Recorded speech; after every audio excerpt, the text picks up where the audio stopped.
Es uno de los grandes pensadores de la humanidad. Galileo Galilei. Las estrellas son su obsesión. Los experimentos su pasión. La arrogancia su debilidad. Amigo del Papa y admirado por el emperador, tiene a sus pies a la Europa del Renacimiento. Pero los buenos tiempos no duran. Galilei cae en desgracia. Llevado ante los tribunales por la Iglesia, lo obligan a renunciar a su teoría de que la Tierra gira alrededor del Sol. ¿De qué se trataba en realidad el juicio a Galileo al principio? ¿Era una cuestión de heliocentrismo contra geocentrismo o era algo totalmente diferente? Con Galilei, la Iglesia tuvo que reconocer la existencia de un conocimiento profano que iba más allá de su autoridad. Pero Galilei no perdió la disputa. Lo hizo la Iglesia Católica. Galilei es un símbolo del antagonismo de la Iglesia Católica hacia la ciencia moderna, como lo fue en los siglos pasados y continúa siéndolo hasta el presente. ¿Es un concepto erróneo, como dicen algunas personas? ¿Es que la Iglesia no ha mantenido una mente abierta hacia las nuevas ideas y hallazgos durante mucho tiempo ya? ¿Cuál es la relación entre la ciencia y la fe en la actualidad? La ciencia necesita personas que vean la perspectiva completa. No podemos responder las preguntas esenciales de la existencia solo con la religión, dejando que nos guíe la Iglesia. La religión y la ciencia son dos organismos muy diferentes. La vida está llena de contrastes. Tenemos que vivir con ellos. No creo que haya respuestas fáciles. Yo no lo creo.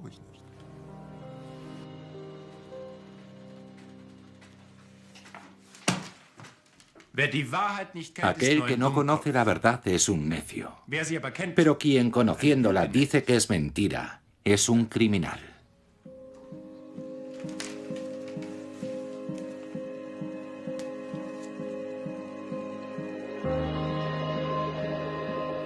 Los expedientes Galilei, ciencia y fe. Podría ser tan fácil. La ciencia y la religión en perfecta armonía. En Castel Gandolfo, cerca de Roma, este sueño se ha convertido en realidad. Alberga el Observatorio del Vaticano, la única institución de la Iglesia Católica Romana que practica una ciencia de primera clase. El hecho de que haya un observatorio por el que la Iglesia está pagando es una señal visible de que la Iglesia acepta la ciencia. El hecho de que haya telescopios en la casa de verano del Papa es una señal visible de que la Iglesia está apoyando la astronomía. Y el mensaje importante de ese apoyo no es solo para aquellos que critican a la Iglesia, también lo es para la gente dentro de la Iglesia que podría estar tentada de criticar a la ciencia, para quienes sospechan de la ciencia, para los que les gustaría decir que toda la ciencia es peligrosa. Guy Consolmaño es jesuita y astrónomo, clérigo y científico. Cree en Dios y en el Big Bang, en el Génesis y en la evolución. El modo en el que trabajamos en el observatorio como un puente entre la cultura de la religión y la cultura de la ciencia no es como cualquiera pensaría. No se trata de establecer un compromiso entre la ciencia y la fe renunciando a un poco de cada una, sino de admitir que en ambos casos no se tienen todas las respuestas. Los astrónomos han explorado el cielo a instancias del Papa desde la segunda mitad del siglo XVI, desde la época de Galileo Galilei. Y, sin embargo, la forma de pensar generalizada de que la Iglesia y la ciencia están en los extremos opuestos del espectro continúa hasta el día de hoy. ¿Cómo ha podido ocurrir esto?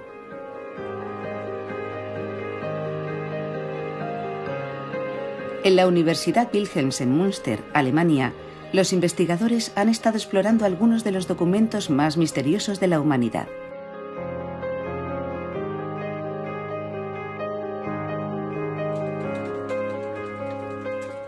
En 1992, Hubert Wolf fue el primer científico al que le permitieron acceder a los archivos secretos de la Santa Inquisición de la Iglesia Católica, incluidos los expedientes Galilei.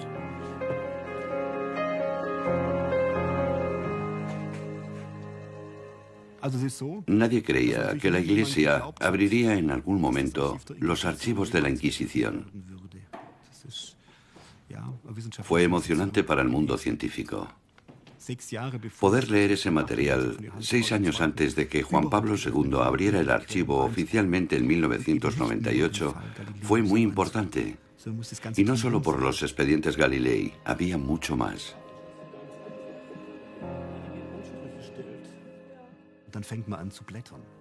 Empiezas a pasar las páginas y es una sensación fantástica para cualquier investigador joven abrir un documento que nadie ha leído desde hace 400 años. Es el dorado de cualquier historiador.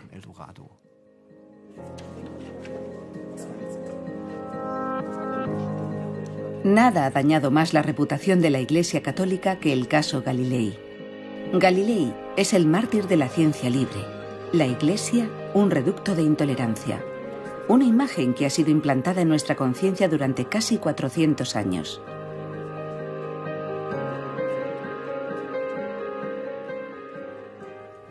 Encerrar ciertas cosas, guardarlas en el más secreto de los archivos de la Iglesia, incita a la especulación.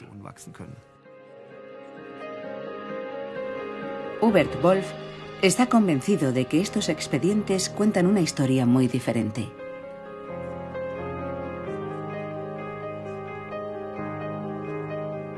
La historia de un hombre dividido entre la piedad y la sed de conocimiento, entre la humildad y el orgullo desmedido. Pensar es uno de los grandes placeres del ser humano.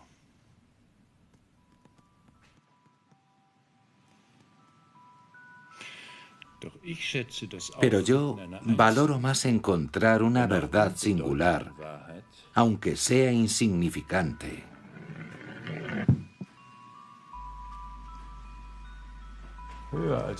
que discutir sobre las grandes cuestiones de la vida.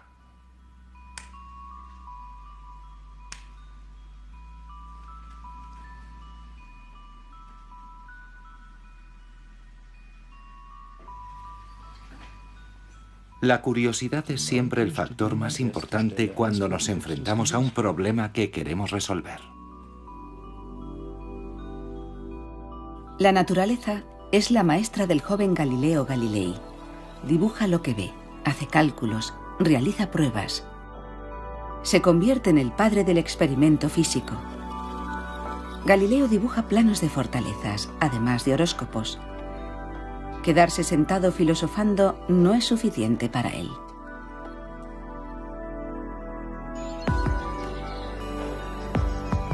En julio de 1609, un hombre viene a Padua a mostrar una novedad desde los Países Bajos: el telescopio, que magnifica muchas veces la imagen que se observa. Cuando el profesor de matemáticas e inventor Galileo Galilei oye hablar de ese instrumento, se entusiasma. Galilei sabe que un dispositivo así sería impagable para una potencia marítima como la República de Venecia, a la que Padua pertenecía. Y para él también, ya que el matemático Galilei solo gana una sexta parte de lo que le pagan a los filósofos y a los teólogos. Su situación financiera era muy mala en aquel momento. Tenía que pedir dinero prestado, pagar sus deudas y además era responsable de sus muchos hermanos. Y eso significó para él una manera de ganar dinero.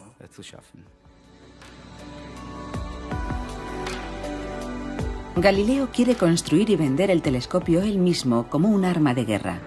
El valioso vidrio de las lentes provenía de la cercana isla de Murano, entre otros lugares.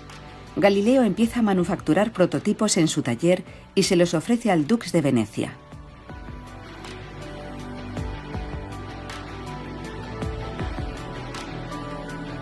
El 1 de diciembre de 1609, Galileo finaliza un producto que cumple sus expectativas: un telescopio que magnifica las cosas 20 veces. Está convencido de haber conseguido algo verdaderamente genial. Yo digo que es genial. Primero, por lo sublime del mismo cuerpo celeste. Segundo, por su novedad sin precedentes. Y finalmente, por el instrumento que ayuda a revelarlo a nuestros sentidos. La modestia no era el punto fuerte de Galilei.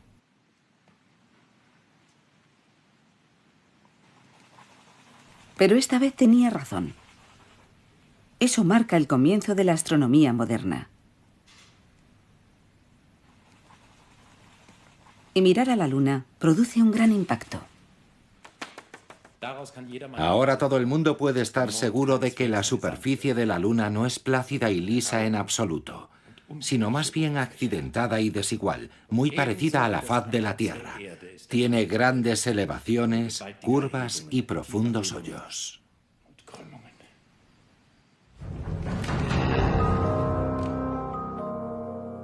Pero esto no puede ser, no debe ser. Desde Aristóteles se sabe muy bien que el cosmos está dividido en dos esferas: la finita e imperfecta esfera terrenal y la inmutable, eterna y perfecta esfera celestial.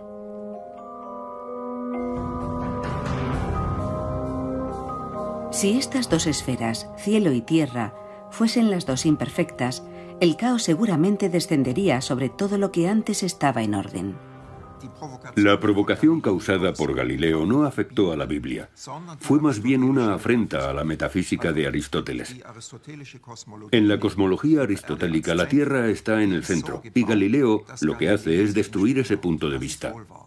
Es una lucha entre diferentes paradigmas científicos en el campo de la filosofía de la naturaleza. Porque Galileo no solo especula sobre el estado del cielo, lo ve con sus propios ojos. La luna no es el único cuerpo celeste que divisa. Ni siquiera el Sol es una esfera perfecta de cristal. Y la Vía Láctea parece consistir en muchas más estrellas de lo que se creía anteriormente. La idea de Galilei, la razón por la que se le considera el padre de la ciencia, fue que no se involucró en discusiones escolásticas sobre lo que ocurre en el mundo natural. Él quería observar y verificar sus observaciones con experimentos. Ese fue el aspecto esencial que le hizo tan moderno.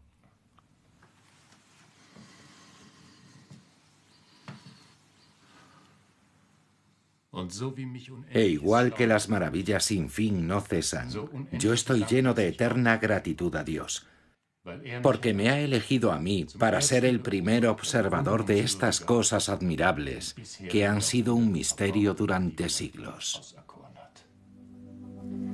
Galileo es un fiel cristiano y por ello se queda notablemente desconcertado ante uno de sus primeros descubrimientos. Hay lunas girando alrededor de Júpiter.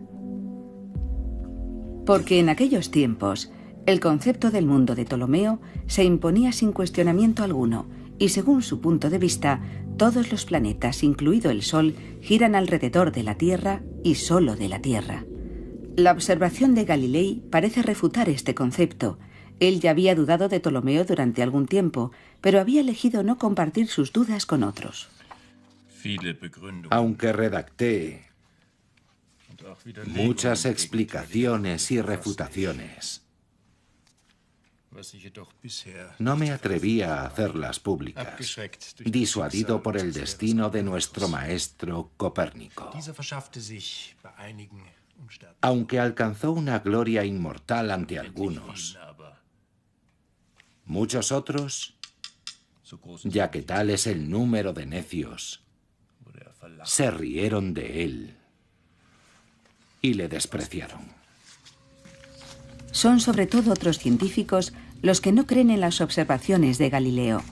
Afirman que el telescopio no revela nada más que fantasmagoría. Como a menudo ha ocurrido en la historia de la ciencia, el nuevo descubrimiento supera la imaginación de la gente. En el mundo antiguo, la gente solo tenía los ojos para observar los fenómenos naturales.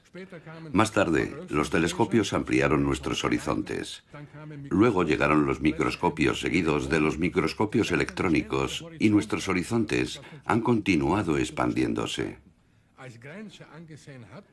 Lo que una vez fue considerado una frontera, ya no lo es. Y así seguimos adelante.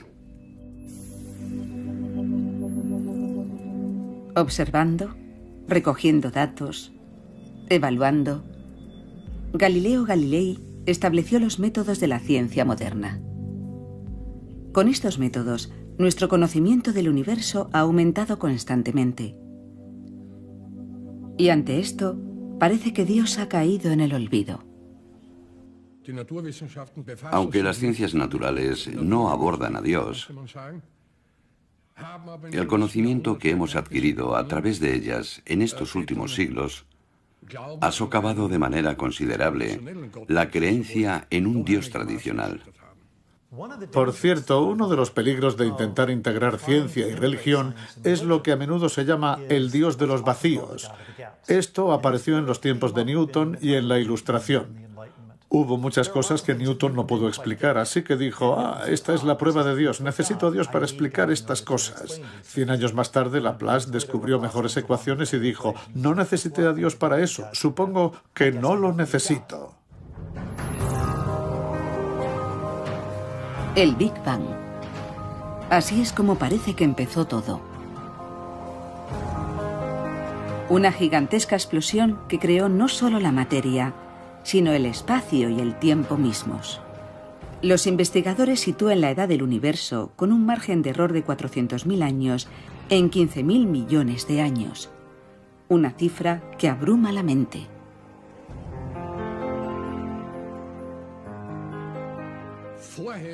Antes de eso no había nada, una idea muy poco satisfactoria, desde luego, porque siempre tendemos a preguntar ¿de dónde viene? ¿Y qué había antes? Por eso es interesante que haya más físicos religiosos que biólogos religiosos, porque los primeros al final llegan a un punto en el que la línea entre física y metafísica se diluye. Incredible, mysterious, inspiring. Sé que hay físicos, astrofísicos y astrónomos que ven el Big Bang como algo causado por un creador. Yo no soy una de ellos. No puedo responder a eso, y no me importa.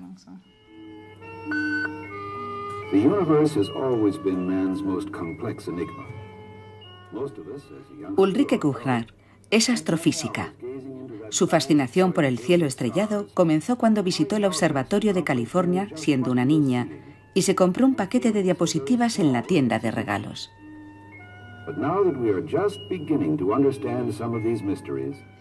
Las observé a través de uno de esos pequeños proyectores de diapositivas por los que puedes mirar una y otra vez hasta que desaparece todo lo demás.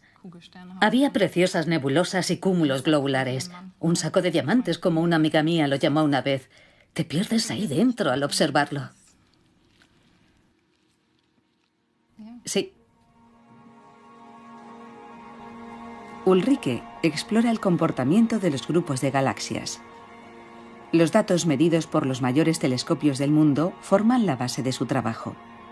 Cuando se trata de los mecanismos universales, sus únicas preguntas son ¿qué y cómo?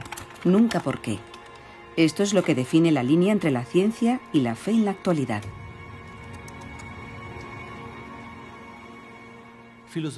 La filosofía, incluida la religión y otras materias trascendentes, hacen el tipo de preguntas que no pueden hacerse si un científico quiere tener éxito en su tarea. Eso significa que en la actividad científica, en la nuova ciencia, como la llamó Galilei, tenemos que descartar ciertas preguntas. Esto incluye preguntas respecto a la naturaleza de las cosas, el significado de los fenómenos naturales, el significado de la vida misma. Estas preguntas no pueden responderse de una manera científica. La ciencia se centra en lo medible. Esto suscita dudas en cuanto a si puede hacer justicia a la naturaleza de las cosas. No queremos ser rarezas unidimensionales. Ese no es un buen modo de vivir, eso lo sabemos. Sabemos que para tener una vida tenemos que tener una dimensión más allá de la ciencia.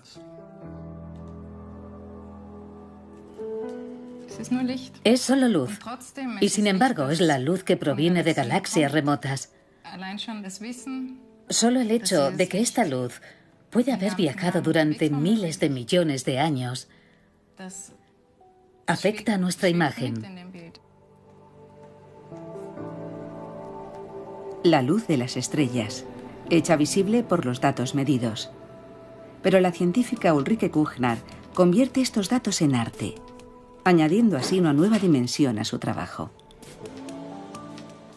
Al principio quería mantener las dos cosas completamente separadas, hacer una cosa de lunes a miércoles y la otra de jueves a viernes.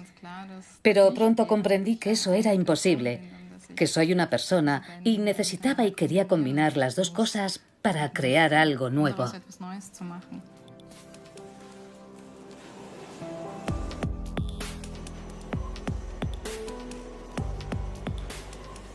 Cuando lo reduces al mínimo común denominador, el resultado es el mismo desde cualquier punto. Es una fascinación por este tema en particular, pero también el deseo de hacer algo hermoso. Venerar la belleza del universo.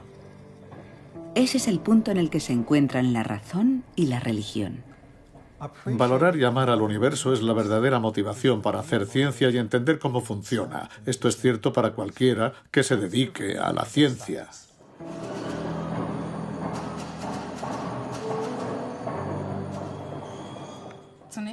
Para empezar, siempre es asombroso ver un hermoso cielo nocturno.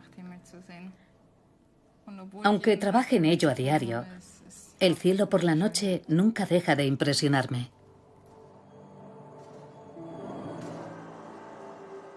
Y luego está ese sentimiento que seguro que todos conocemos, cuando te sientes tan pequeño y tan poco importante entre todas esas estrellas. Y probablemente porque tengo una idea de las cifras y de los volúmenes implicados, me siento incluso más pequeña, aún más insignificante.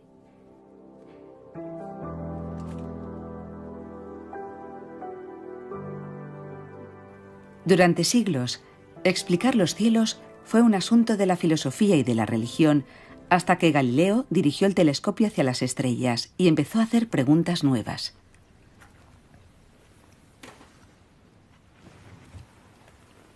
¿El universo es en realidad como los filósofos afirman y la Biblia describe? ¿De verdad el Sol gira alrededor de la Tierra? Nicolás Copérnico había afirmado lo contrario unos cientos de años antes, cuando postuló su perspectiva heliocéntrica del mundo. Pero eso todavía no era un problema. Durante décadas, la Iglesia no tuvo nada que decir en contra de esa teoría, siempre que siguiera siendo una teoría. La Iglesia necesitaba el sistema de Copérnico debido a la reforma del calendario, pero temía que los creyentes sencillos se sintieran ofendidos, ya que el Antiguo Testamento dice que la Tierra es estacionaria y que el Sol se mueve alrededor, que es por lo que la Iglesia dijo que el sistema copernicano era una hipótesis y no la verdad. Y las hipótesis son falsas de una manera inherente, porque no hablan de la perspectiva general, solo toman una parte de toda la realidad y por lo tanto no pueden ser verdad. Puedo utilizar estos hallazgos científicos como una hipótesis. Sin embargo, no puedo afirmar que son ciertos. La teoría por una parte, la verdad por otra. Siempre que se haga esta distinción, no hay conflicto entre la ciencia y la religión. De ahí que la Iglesia fuese la mayor patrocinadora de las ciencias naturales emergentes durante el Renacimiento y también de Galilei, que se adhiere a esta distinción por el momento. La filosofía está escrita en ese grandísimo libro que continuamente está abierto a los ojos. Por ese libro me refiero al universo. Pero no se puede entender si antes no se aprende a entender la lengua y conocer los caracteres en los que está escrito. Está escrito en lengua matemática y los caracteres son triángulos, círculos y otras figuras geométricas, sin las cuales es imposible entender ni una palabra. Es como girar vanamente en un oscuro laberinto.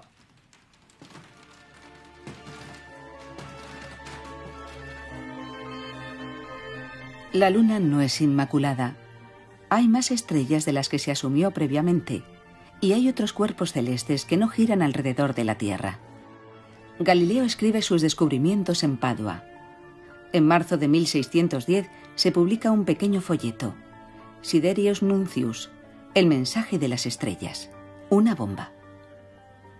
Todos los investigadores de la época, los científicos, cualquiera que supiera algo del tema, tuvo que enfrentarse a ello. No se podía ignorar su mensaje.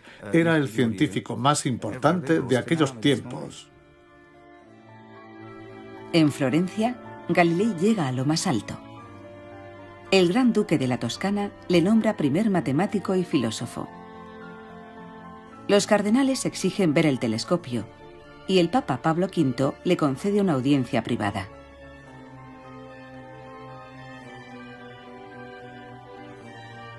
Galileo ha alcanzado la cumbre y empieza a sobreestimarse.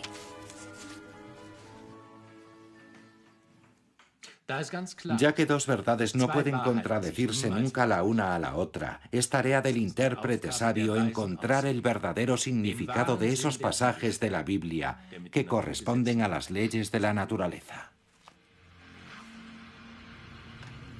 Galileo está cada vez más preocupado por el hecho de que sus nuevas observaciones obviamente contradicen a la Biblia. Quiere que la Iglesia interprete las Sagradas Escrituras de una manera que permita que se adapten al avance de los tiempos, pero está pisando terreno peligroso. La Iglesia es, o era, la única institución que tenía permitido interpretar la Biblia. La Iglesia dice que la Biblia y la interpretación que hacemos de ella no es una cuestión de fe, sino que es algo que informa de todos los aspectos de la realidad, de la ciencia y del conocimiento en general.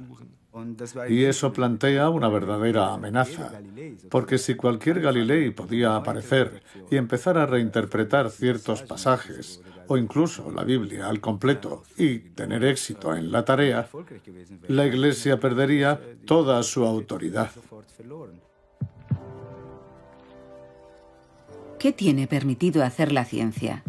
¿Cuáles son los límites en la medicina, por ejemplo? En la época de Galileo, la Iglesia creía que ella sola tenía el poder de decidirlo. En la actualidad ya no es así. Sin embargo, la cuestión sigue siendo polémica. Nadie puede hacer todo lo que es capaz de hacer. Ese es nuestro problema, que nuestro poder tecnológico de controlar el mundo está aumentando de forma gradual. Y hacemos todo lo que somos capaces de hacer, hasta que sea demasiado.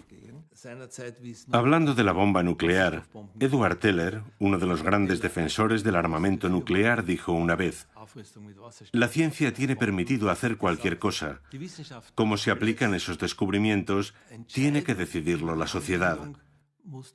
Y eso es un desastre derivado de esas típicas ideas mecanicistas, porque la ciencia es una parte de la sociedad. Los límites que impone la sociedad a la ciencia han cambiado continuamente en el transcurso de los siglos. Las autopsias humanas, por ejemplo, fueron prohibidas por un edicto papal alrededor del año 1300. Al final, esto también se volvió legal. El progreso científico plantea sin cesar nuevas preguntas. Por ejemplo, ¿está bien interferir directamente con la creación? Como estas cosas siempre tienen consecuencias, tenemos que considerar las consecuencias que ya hemos previsto. Tenemos que preguntarnos, ¿deberíamos hacer esto? ¿Vale la pena explorar o no? Cada vez hay más comités de ética en todo tipo de áreas, en los que la gente se reúne y considera esos asuntos.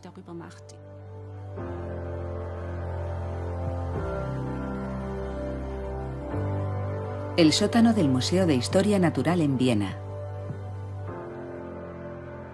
Aquí es donde numerosos animales disecados que están extintos o en peligro de extinción han encontrado su último hábitat.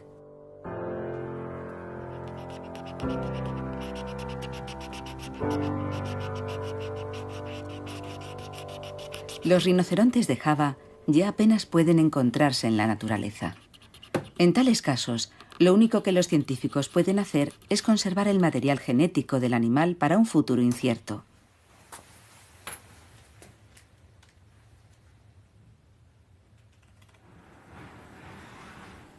La extinción de los animales forma parte del proceso evolutivo, pero nunca ha ocurrido con tanta rapidez como en la actualidad. Por eso, si la humanidad es responsable de la desaparición de tantas especies, ¿deberíamos devolverles la vida si podemos? En todo el mundo, los científicos están intentando revivir o mantener vivos animales extintos o en peligro de extinción, clonándolos. Pero, ¿los fines justifican los medios? ¿Hasta dónde podemos llegar con la clonación? ¿Debemos clonar también seres humanos? Comunidades religiosas de todo el mundo están instando a encontrar respuestas apropiadas a estas preguntas. Noto una tendencia a tener demasiado miedo a dar el propio punto de vista, debido a la idea de que los científicos saben más de todo. Pero creo que la Iglesia debería dar su opinión en ciertos asuntos. Por ejemplo, cuando hay aspectos normativos en cuestión. Hablamos de la condición del embrión, de la condición de la persona moribunda conectada a una máquina. Este tipo de problemas no solo tienen que ver con la ciencia, son temas de antropología, temas de identidad propia. Es vital que la Iglesia y los teólogos entiendan los procesos científicos y la perspectiva científica tanto como sea posible, porque solo cuando se tienen los datos correctos se puede hacer un buen juicio. Debido a la Reforma Protestante, la interpretación de la Biblia se ha convertido en algo sensible. ¿Qué es responsabilidad de la ciencia y qué corresponde a la religión? Esta pregunta suscita fuertes debates por primera vez en el caso de Galilei, como demuestran los registros en Münster. Debido a la presión de la Reforma Protestante, la Iglesia se ha vuelto sensible a la hora de interpretar la Biblia. Cuando Galileo trata de demostrar que la Biblia y Copérnico no necesitan contradecirse el uno al otro, empieza a atraer la atención de la Inquisición. ¿Quién pondrá límites a la imaginación y al entendimiento del hombre?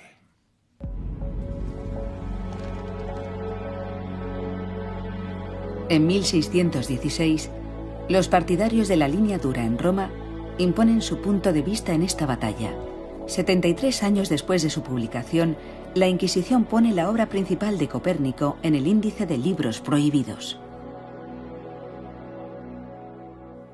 En 1616, el sistema heliocéntrico es declarado una herejía, una falsa creencia a la que los católicos podrían dar credibilidad, aunque si lo hacen, ya no son católicos.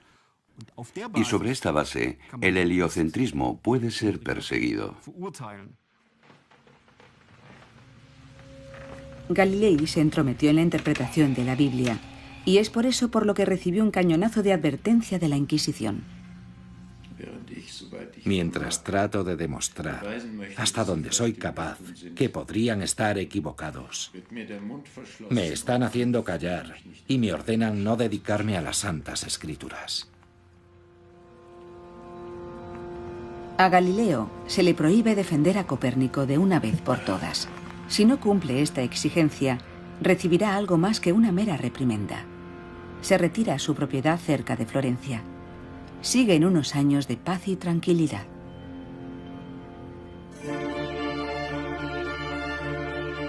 Pero entonces el antiguo mecenas de Galilei, el cardenal Maffeo Barberini, un amigo de las ciencias naturales, se convierte en el nuevo papa. Galilei vio su oportunidad para dar a conocer sus teorías, para publicarlas, para convertirse en el gran Galilei, el aún más grande Galilei, y también para redimir a Copérnico, por supuesto.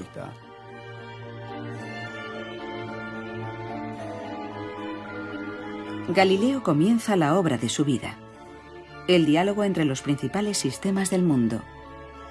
Se publica en 1632 con el permiso personal del Papa Urbano, que espera una evaluación justa de las dos teorías del mundo por parte de su amigo.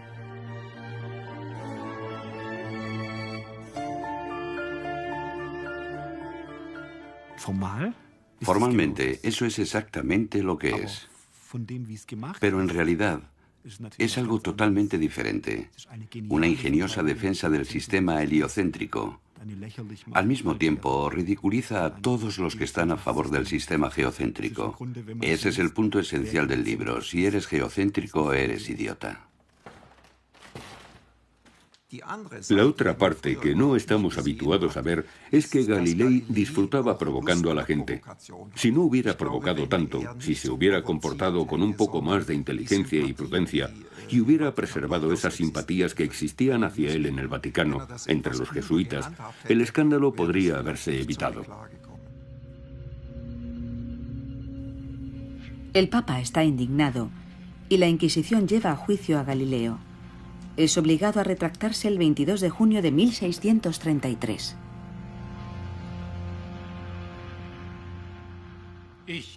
Yo, Galileo Galilei, abjuro con un corazón sincero y fe verdadera. Maldigo y detesto los errores y herejías mencionados, y en general todo error y sectarismo contrario a la Sagrada Iglesia Católica.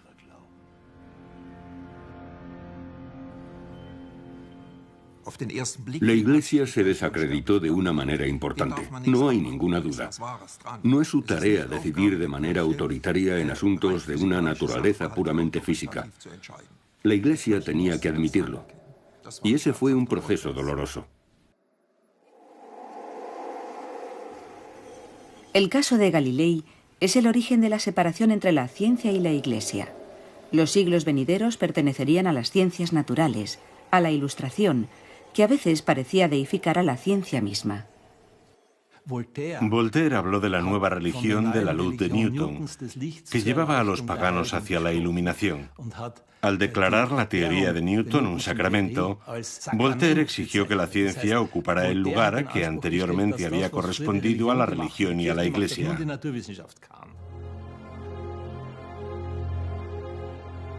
La teoría de la evolución quizá haya sido el ataque de mayor impacto a la fe cristiana y a la idea de un creador divino. ¿Podría el Homo sapiens no ser nada más que un animal altamente evolucionado? ¿Un simio inteligente? Con la teoría de la evolución, Darwin postulaba que la humanidad ni siquiera constituía la cima de la creación aquí en la Tierra. Más bien, solo somos uno de los innumerables millones de organismos. La evolución es nada más que una contingencia heterogénea al azar, no el resultado de un plan maestro inteligente.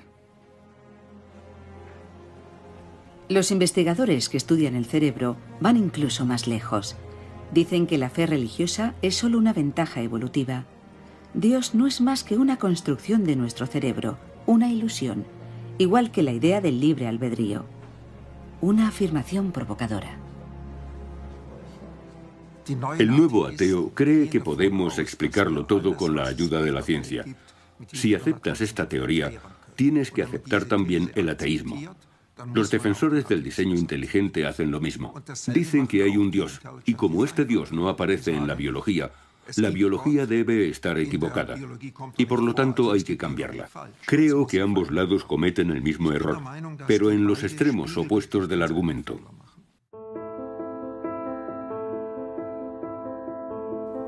Hace ya un tiempo que el Vaticano no ha sido tan extremista como lo era antes. Su observatorio en Castel Gandolfo es la señal visible de la convergencia de la Iglesia Católica Romana hacia la ciencia.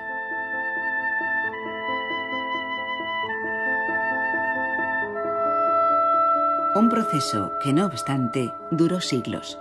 En 1822, los diálogos de Galileo se sacaron de la lista de libros prohibidos.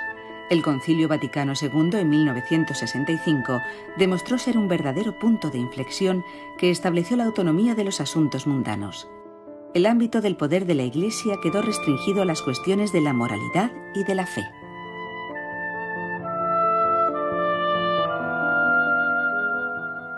La Iglesia no está cualificada para juzgar o restringir los hallazgos científicos. Su competencia se sitúa en el ámbito de la condición humana, la fe humana, la dignidad humana. Y esto es algo que la Iglesia no puede exigir, tiene que liderar con el ejemplo. Ese es su principal desafío.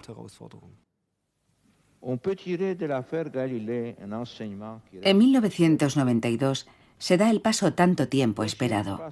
El Papa Juan Pablo II revoca la sentencia contra Galileo y se refiere a ello como un doloroso malentendido. Ciencia y religión, dice, son como dos ramas de un árbol. Cada una requiere diferentes métodos, siendo mutuamente dependientes al mismo tiempo. En la práctica, la ciencia y la religión no están separadas, se entrecruzan en el ser humano que es científico, en el ser humano que va a la iglesia. La ciencia y la teología son como las dos alas de un pájaro. Necesitamos ambas para avanzar hacia la verdad. Hay una conexión entre la teología y la ciencia, y esa conexión es la humanidad. Las preguntas respecto a qué es un ser humano, cuál es nuestra posición en el universo, todas son cuestiones filosóficas muy antiguas.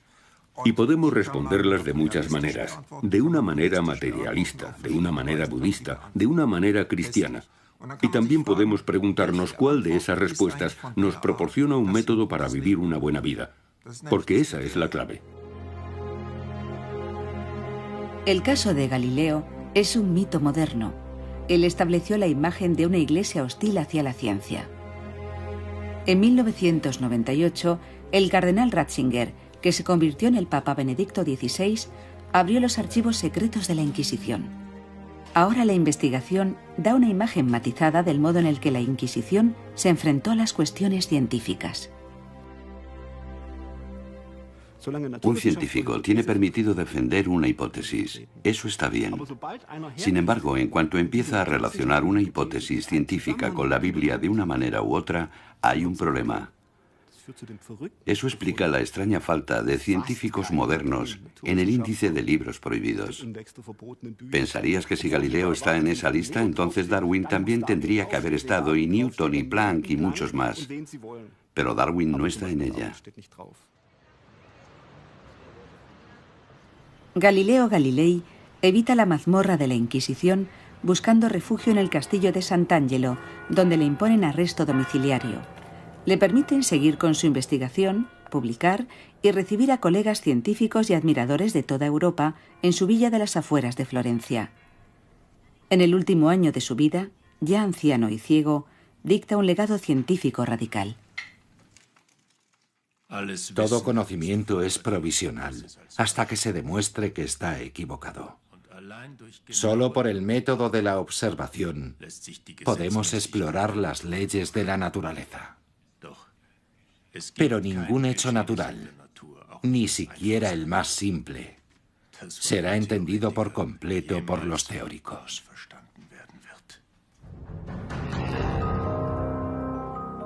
Galileo comprendió que cuantos más descubrimientos científicos hagamos de nuestro mundo, del universo, más profunda será nuestra comprensión y mayor nuestra admiración.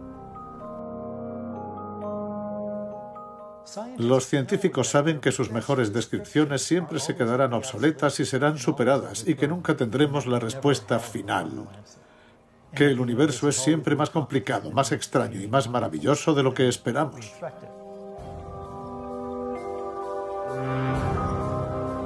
Puede que el caso Galilei sea una mancha oscura en la historia de la Iglesia Católica, pero sin embargo contribuyó a la libertad de la investigación científica en la actualidad dentro de los límites de la responsabilidad humana.